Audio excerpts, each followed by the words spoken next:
So I noticed that you weave a lot of mental health into buttermee. Yeah. Tell me a little bit more about that.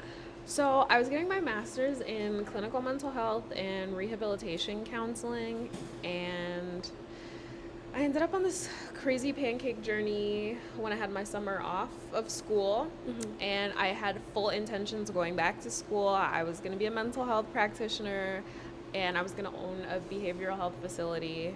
And then the pancakes took its own turn, and I kind of just had to keep going with that. Hmm. So I did. I just kept moving on with the pancakes, and I felt pretty guilty. So I decided that I would still be a part of the mental health community in any way that I can, because I am still a believer that we need more mental health resources. Yeah. So even if I wasn't able to continue pursuing what I was doing, I still wanted to just be able to help. And what brought you to wanting to study that in the first place? Um, the need for mental health resources. I think, Yeah. like many other people who choose that path, Hmm. you're usually the therapist friend, or like, Yeah. yeah, you're the friend that everyone's calling with their drama. All my friends just tell me I'm the least judgmental person that they know. Hmm. Um, and oddly enough, my favorite age of people are like preteen, Hmm. early teenage Yeah. years, which everyone in school just is like, no, that's crazy. That's crazy. But that is my age of people. I love that age. And so I used to do like camp counseling. I Most of my jobs when I was younger was just always camp counseling. I would do Hmm. like summer counseling or like after school programs, and I had so much fun just being able to be a listening ear and provide some type of guidance to that those young impressionable minds. And so Yeah. I just felt like we need more of that.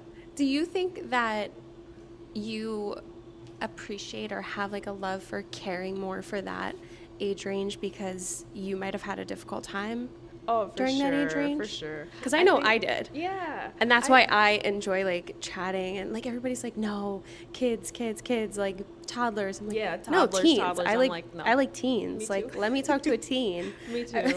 I think many people, when they get older and they're adults, they're so far removed from being a teenager that they don't remember what it's like, or they don't care what it's Mhm. like. And I get it, because the problems that a teenager has or a preteen, they seem so trivial Yes. the further you get. But for me, I've always felt like at any stage in life, whatever your problems are, they are the most important thing to you. And so Mhm. you're handling them like they are the end of the world.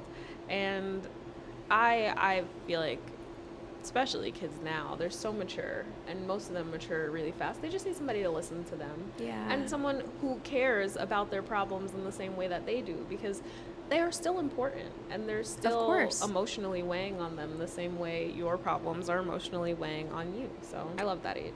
I think I'm like relearning in my like adult years too how to continue to heal that teenage version of me. If there was more care for teens, that maybe I would have had an easier time healing Mhm. in my adult life. I Mhm. wouldn't have had to like take myself back and be like, no, it's okay that that happened, you Mhm. know?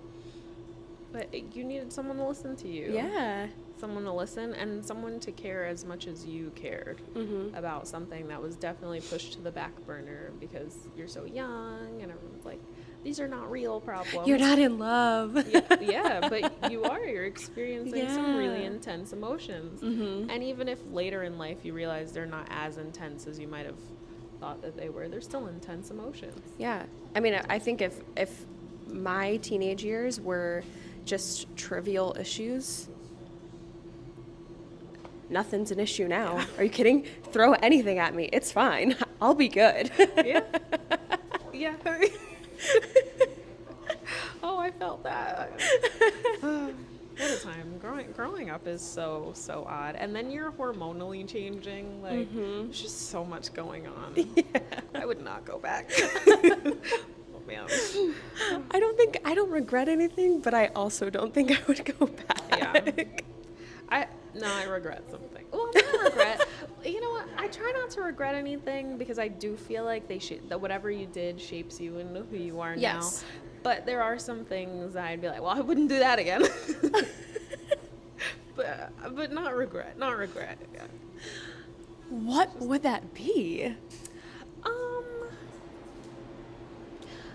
I just think maybe the way that I handled most situations that I experienced, like, are we trauma dumping? Are we? I mean, go ahead. Oh man, there's so much to unpack. Oh no, we're trauma dumping. There's just so much to unpack. But like, I was not very responsible, so You're a teen. Yeah, I could have been more responsible, I think. Yeah. And then just the way I chose to handle a lot of situations that I didn't love or appreciate. I did not choose mature ways to handle anything. And then experiencing emotions. I think that's fair. Kinda. I think it's fair. Kinda.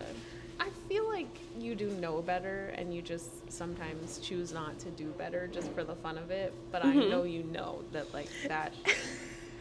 It's funny because you saying that makes me think to like how we are as adults and like, yeah, you know better, but sometimes you just you choose the latter. When you choose now as an adult, I mean, for the most part, you'll be like really conscious in your decision making, and it'll be almost more conscious, like in the frontal cortex of our brains. Yeah, we're like more conscious. We have a moral like compass. You know, I teenage me. I don't know. We're exploring the world think though. After. You know, like action first, thought after. You know, it's almost like this period of like try again, or like to just figure out who you are. So I think that's why teenagers feel like the rebels, or like, you know, they're not mature, they're not doing what they're told, and I think that they're just exploring the world. They are. It's their first time now here. I don't It's all of our first time here, but yeah, like, I mean, don't be really stupid. Like, it's not the time to explore the world by like, you know, when a parent like, I don't know, I don't know which side I would be on of this, but let me know where you fall. Where you have a kid, okay, 5-year-old, I don't know, 3-year-old doesn't understand fire, like the stove is hot.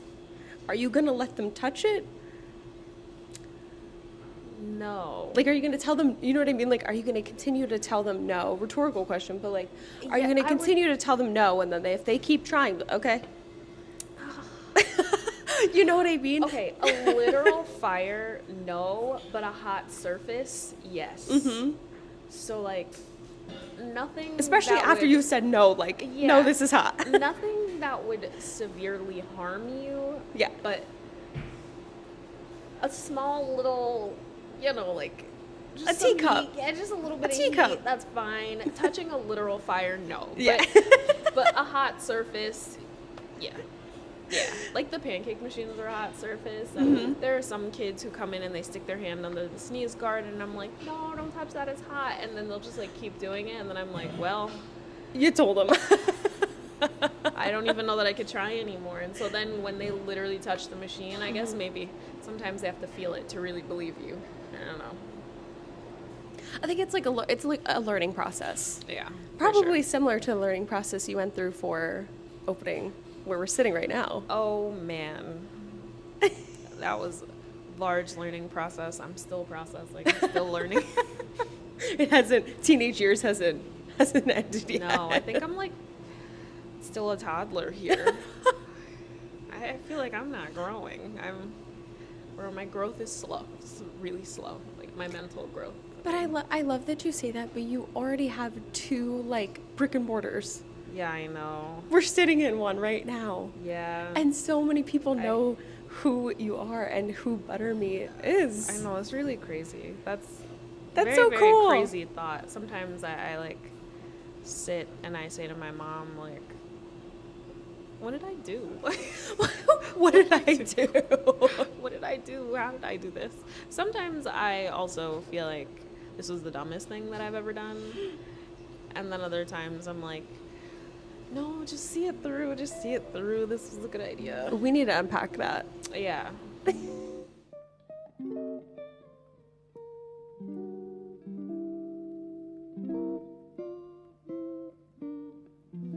Welcome back to the Self Love Archives podcast. My name is Julia Salvia. I'm your self love bestie, and I am here with Shanyah.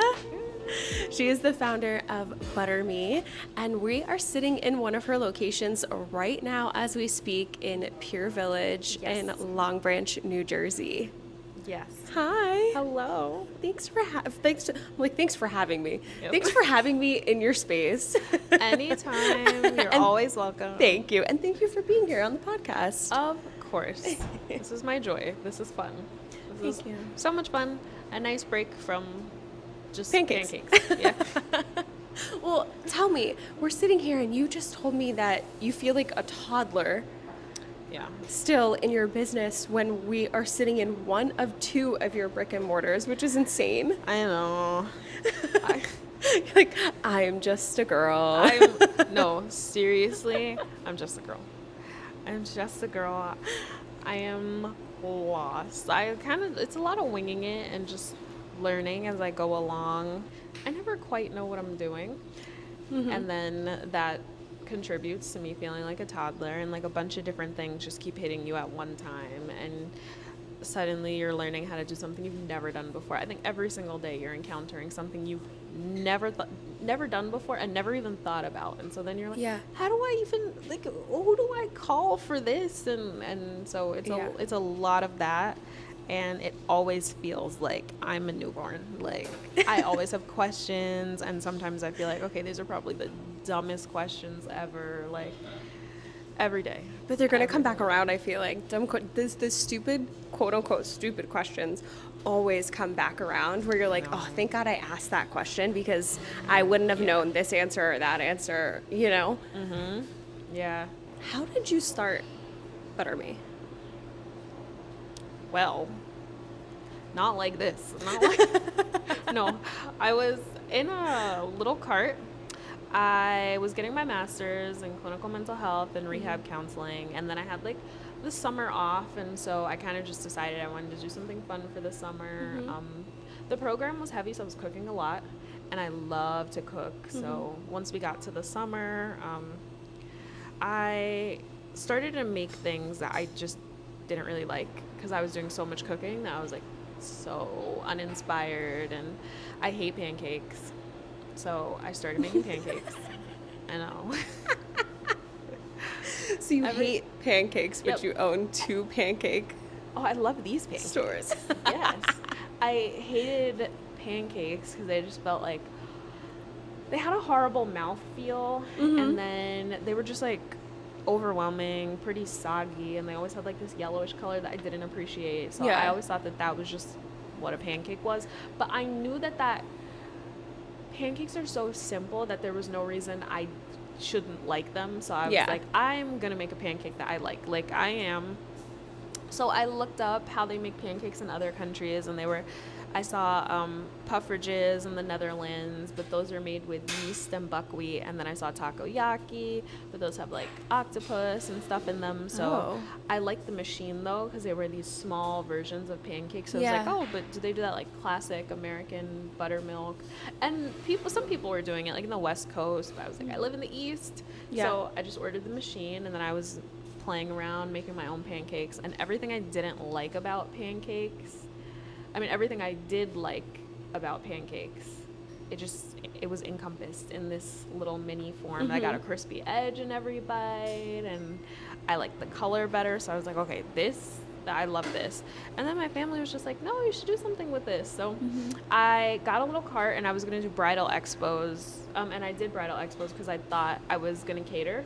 I was like, oh, this would be fun at like, somebody's brunch or something. And so I was catering, and it just got crazy. Like, oh my gosh, it just kept snowballing into something bigger and something bigger. And every time I went to a bridal expo, I would have a really crazy line, and people were like, how can I just buy these pancakes? And so I was like, well, I guess I could do like a farmer's market or something. And so I did that, and I'd have like this outpour of people again. And so it just kept going, and all of these people that I encountered that first summer, they inspired me to just keep moving and keep going. And I never wanted a store, but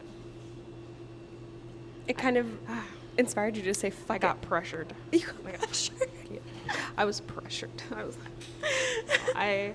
When I was doing the farmers markets in Asbury, they told me like, oh, you should do a container because it's for the summer, because I had full intentions to go back to school. Yeah. And when I called about the container, the VP of leasing said, he said, oh, no one ever leaves the container, but we have this building that's been abandoned for 7 years and we want to revive the building, so let's go back. Let's like just come in. Yeah. I need you here. And I was like, okay. And then you did it. I did it. And your first location Yeah. as an Asbury. Mm-hmm. That's Yep. awesome. And I've just been going with it ever since. It's hard to stop the growth behind the scenes when the front line is pushing and growing so fast. So like Yeah. even if I said, okay, no, we're gonna keep this one store, I grow on social media at like a really exponential rate. And so imagine me trying to house all of these people in my tiny 500 square foot Asbury store, Yeah. where you only have outdoor seating and stuff. So then that's how I'm like, okay, let's open another one. And then you grow again on social media, and then your For You page starts touching like everyone else's state or everyone else's area, and then you'll get flooded with comments that are like, come further up and like go further up the shore. And so then I'm like, well, how can I say no to my internet friends? I want to meet them too. Yeah. So how's your mental health with all of this? Because this is a good problem to have. Oh, yes. But yes, but also it's a very easy problem to fumble. And like or like get lost in. Yeah, that really, really freaks me out. So mentally, I mean, I had listened to Emma Greed. I was listening to a podcast that she did, right? And she was saying that business owners are okay about a third of the time. And I was like, that really, like... That really sits with me too. That just really...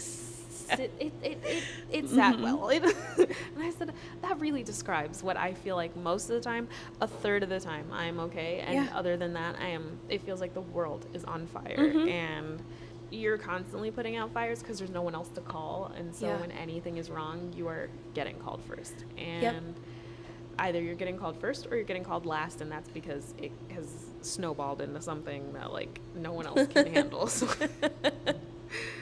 but I think mentally, half the time, we're like, all right, well, a little less than half, actually. More than half of the time, I don't know what I'm doing. And I cry a lot. I totally randomly, understand that. if you come in on like an insanely busy day, I am probably crying behind the counter. No. Unfortunately, yes. I completely understand because I am chaotic. also crying all the time. You just can't help it. You can't help it. You can't help it. And then there's no immediate result or reward for what you're doing besides people who are really nice and they tell you immediately like, oh my God, these are so good. I love it here. Or like the same day that I was crying behind the counter, I saw a 6-year-old girl and her mom come in and she had on a buttermee sweater and she bought another one for her friend, and they don't live nearby, so they were here for the dance competition. And they were like, please open one by us. We've been here like 3 times a day, every single day. So those things, I'm like, okay, just keep going. Like, just you're making somebody happy. But a lot of days, they feel really hard. And then little things will happen, and there's no grace for people sometimes. And so then you'll get really negative comments and not so great reviews over something that you would have absolutely fixed in the store. So, like, I got a comment about someone said that we didn't put enough Nutella on their pancakes. And I was like, Okay.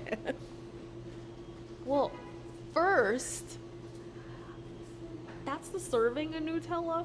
But aside from putting the serving, even if you would have just said to us, because, like, no, everyone in the store is trained to not argue with anybody, like, because that's not nice. It's We not want worth everybody it. to have a good experience. It's not like, worth it. yeah. Aside from that, I really like when people are happy. Like, I know Yeah. when I go out to eat, I like to be satisfied with what I got. So if someone likes their food with a little extra something, that's fine. You just tell them that, like, you want more Nutella, and we would have fixed it. Why would that warrant like a 2-star review when you didn't even give us a chance to fix it? Ugh. But those things on a really not so great day, they mentally they just do it for me. So, but mentally, I guess I'm okay. I guess. So when it comes to really tough days, what is like the number one thing you have to do on that day to get through it? Go home. No, seriously. On a really tough day, I go home. Yeah. Like, that's it. I'm like, I'm done today. I'm done.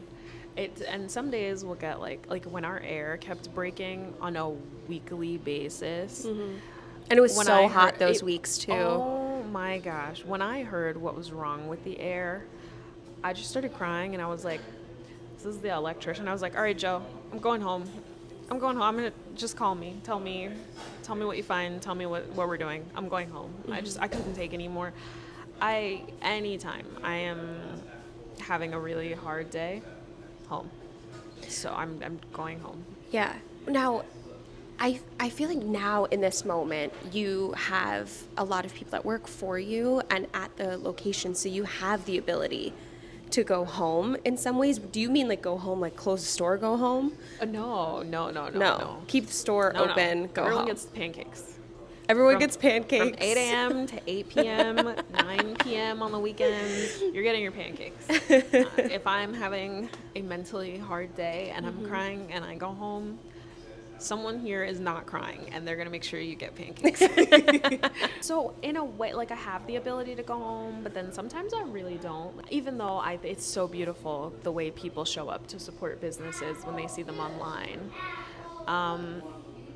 If you don't come ready to be patient and just gentle with these businesses, you can drive them out of business. And Yeah. I know that Even if they're that- doing well, even if they're doing successful, like, yeah. So sometimes the doing well is not quite the doing well that you would think. And I think because some people don't have like the best understanding of business, because it's not like just a common thing to know. But Yeah.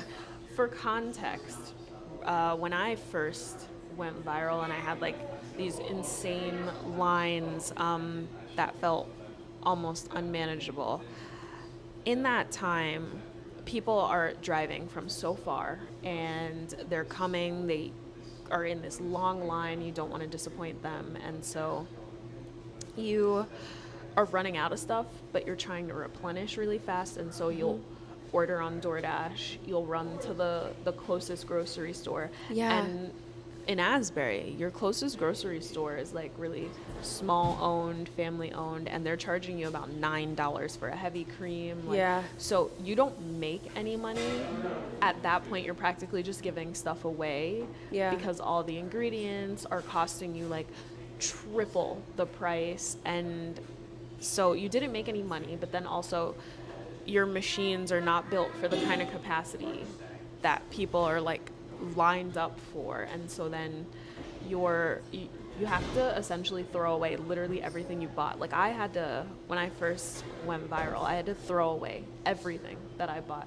I mean, down to like my orange juice machine because it wasn't big enough and stuff. And so not many businesses have the money to reinvest in that, and you don't Yeah. get the money by just selling to that crowd that you have, because you have to pay back the staff that you didn't know you needed. You have to pay back the all the cost of ingredients, which are now way too expensive. You're like, I would run out of cups, and now I'm rush ordering cups, and the rush order fees sometimes are just $200 extra on a box of cups, and now you're paying a ridiculous amount for cups. And so those things, they are really difficult to maintain. Yeah. And so even though you would think like, oh my God, this business is doing so well, a lot of the times it's not profitable at all, or it's not sustainable, and so that's how you end up needing like some type of investor or something, but everybody doesn't have that option, and so Yeah. sometimes that actually just runs them out the Yeah. opposite way because they really can't sustain. So Yeah, because if you keep almost like breaking even essentially, because, and not by choice, but because everything is so busy, and, Yeah, and it's- you're selling, 10 times more than you thought you would in a day, like you don't have the additional capital to actually reinvest it into the business to have that 10 times more, Yeah. quantity of cups, or that Yeah. 10 times more quantity of heavy cream and everything that and you need. machines and like it is Yeah. a lot, and then all your things break. I broke my mixer when we Oh. first went viral. Oh, because no. we were trying to make more batter than that machine could even comprehend, and Yeah. so it was overwhelming. It was a lot. Yeah. But I made some phone calls, I worked it out, and we still pay back our loans now, but Yeah. but it was worth it. It was worth it. But it is difficult for businesses to get through that. So it is a good problem to have, but also still a scary one Yeah. to have, because you're also it's something else is I just genuinely don't believe any business is designed for that on pour of traffic. Like no individual store is designed for that, and so you don't get to control your quality the same way. Yeah. And I hate that. Yeah. I hate that. And then I also hate how transactional it becomes. I love to yap. We love to chat. We love Yeah. to ask people how their day was. You cannot do that when you have this really long line. Yeah. Because it's not fair to everybody else who's waiting so long. So that it's like, oh man, please come back when we can talk. Yeah, come hang. Yeah. But you just like, I sometimes behind the counter, I just will throw away a bunch of pancakes because I'm like, I don't like the color on this one. This one's too light. This one's, because you know that they're not going to taste the way you want them to. Yeah. And sometimes I just get extra anxious because I get it. Like most people, they don't care as much as I think that they do. I'm like, no, this is not fluffy enough. And so Isn't that how it goes though? Like Yeah, we for care sure. so much about what we're putting out there, and that's why for sure. you have a successful business, because you care so much about it. But that's also you. why it's so hard for you to have a successful business at the same time. yeah. It's like this Oh, duality yeah. of caring so much that it could hurt your business if you let it get to you. Yeah. It can absolutely hurt, and then I waste so much because of it, which is like not super duper great also. Yeah. Like when people place an online order, sometimes they'll take like 20 or 30 minutes to come get it, and then I throw it away and remake it when they get there because I'm like, I don't want you to eat cold pancakes. Like, but I do it so often, and it's unfortunate that the more the bigger you keep getting, the more people you're serving. And so it was so easy to do those things when I just had my small little clan Yeah. in Asbury, or even when people in Asbury just didn't quite know who we were. It was just the locals. Mm-hmm. And then the bigger you get, it's like, oh no, I can't do that for everybody. 'Cause Yeah. you're throwing away so many stuff. The trays, the branded trays are actually not super easy to get because they come from out of the country. So those little things, they're a lot. They're a lot. It's still a good time, but it's crazy.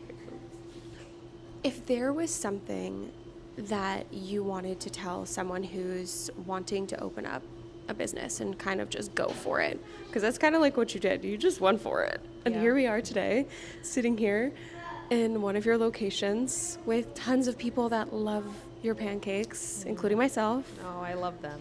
especially the cookie butter one. That one is... those. You made me like cookie butter. Oh, Like I wasn't really like a cookie butter person. I think I'm more of a like Nutella strawberry person, but I tried that cookie butter. everyone who gets Nutella Wow. and strawberries, everyone who gets in this line and requests that, there's always one of us that are like, just have cookie Just butter. get Please, cookie I'm butter." begging you. I'm begging you. I'm begging you. I even made a post about that on TikTok, and I was like, rating our flavors so you finally stop ordering Nutella with strawberries. What a perfect post. Yes. And number one is cookie butter. It's the staff favorite. Yeah. That one is the one. It's magical, like a magical good. experience. I promise. I promise. Okay, here's what I would tell anybody who wants to own a business. Yeah. Don't think about it. Because then you're going to talk yourself out of it, you're right? absolutely going to talk yourself out of it. It is as scary as you think it'll be. It is as overwhelming as you think it'll be. But also, it's not all going to hit you at once. It's going to come in doses. Mm-hmm. You will have really, really good momentum. Success does not look like this. It looks like this. Mm-hmm. You're still growing, but you're going to have a lot of lows. And those lows are not going to hinder your ability to succeed. And just make sure you go into business for the right reasons. So I see a lot of people who will say that, I want freedom over my time. I want autonomy. I don't want to have a boss. I want to work for myself. And those are not quite the right reasons, because when you own a business, especially one that you want to do well, you don't own a business. The business owns you. And you do not have freedom over your time like you think you do. Yeah. You are going to work more hours than you've ever worked in your life, and they're going to be unorthodox hours. The weekend is not going to matter.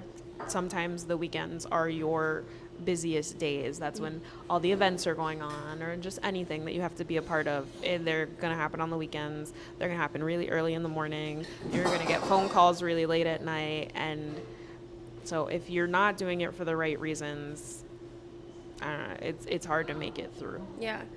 I think a lot of people come out of maybe working like a 9-to-5 corporate job, and they're like, I don't want to have a boss anymore. And I'm like, Or I want to work less hours. Yeah.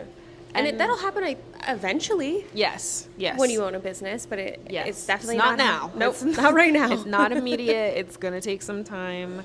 And I want to say just see it through. I mean, I'm seeing it through. I haven't gotten to the place of like being a little more chill.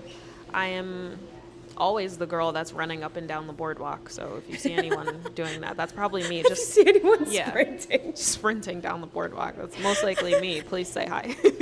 But I haven't gotten to the place of like it being nice and chill, but eventually I'll get there. Yeah. So speaking of pancake flavors, Yes, we're coming out with a pancake flavor together. we are. To support and basically talk more about Bloom. So it's a Bloom pancake. I don't know what we're going to call it yet. Do we know what we're going to call it yet? I feel like Bloom pancake is fine.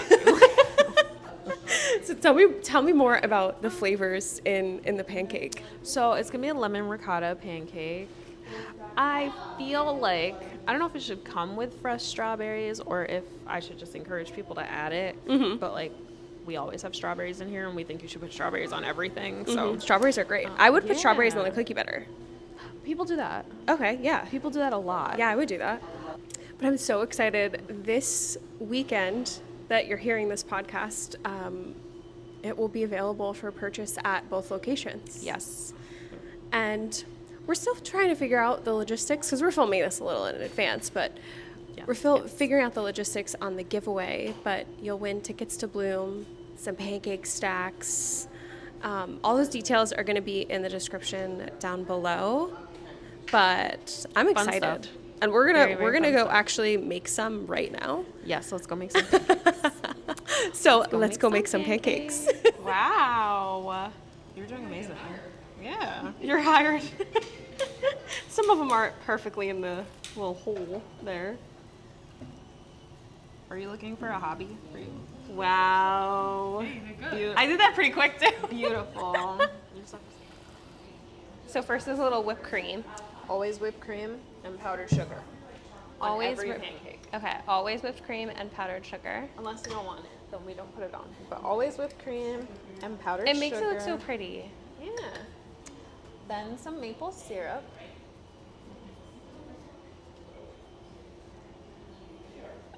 It looks so good. Okay, white chocolate chips.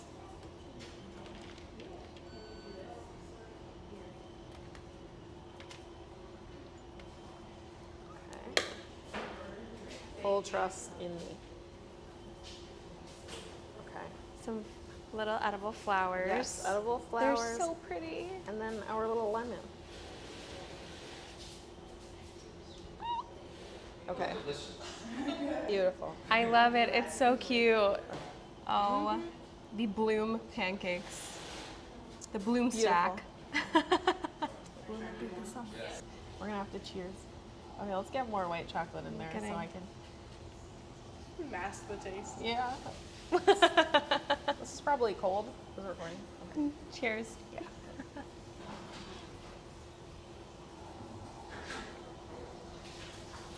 It's good. I mean, it's a buttermee pancake. True. Thank you for showing me how to make pancakes. Of course. Come back anytime. Should work here. Put in some I shifts asked for you me. if you want a hobby. She's great at pancakes. And thank you for being on the podcast and telling me a little bit more about buttermee and about you. Of course. Anytime you need someone to yap, I'm Thanks. here. And Resident I'm yapper. I'm just a girl. Yeah. I'm just a yapper. Just a girl, just and a yapper. days I'm overstimulated, I either go home or I go to my therapist. I actually, this week, it's such a rough week. I missed therapy. And then, like, I know, I was so sad about it. I was so sad about it. And then, like, the stupid Love Island finale really threw me. The show threw me. Like, I was so annoyed that I decided to watch another season. And that season was just worse than this one. And I was like, forget it. Forget it. Our bloom stack will be available the weekend of August 15th. 15th through the 17th. Yeah. And you guys will be able to get it in store in both locations in Long Branch and in Asbury. Yep. And with your purchase, we'll figure out logistics, but with your purchase, you'll be able to win tickets to Bloom. Yep. All right, I'm finishing this stack right here. As you should. Take it away.